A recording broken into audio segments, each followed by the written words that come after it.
May katotohanan ba tungkol sa mga taong lobo? Kasaysayan at mitolohiya.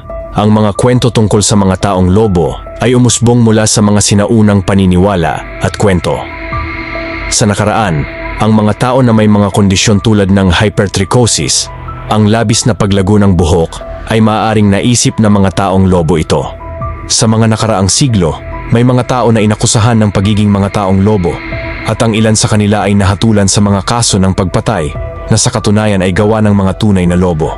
Sa siyentipikong pagsusuri, ayon naman sa mga eksperto, ang ideya ng mga taong lobo ay malamang na bunga ng mga kwentong-kwento lamang at hindi batay sa katotohanan.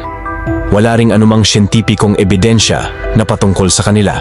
Ang mga kwento ng mga taong lobo ay kadalasang naglalarawan ng pakikibaka ng tao sa kanilang mga madidilim na bahagi na maaaring ipaliwanag ang patuloy na interes sa kanila sa kultura at sining. Sa kasalukuyan, walang anumang napatunayan na ang mga taong lobo ay totoo sa toong buhay.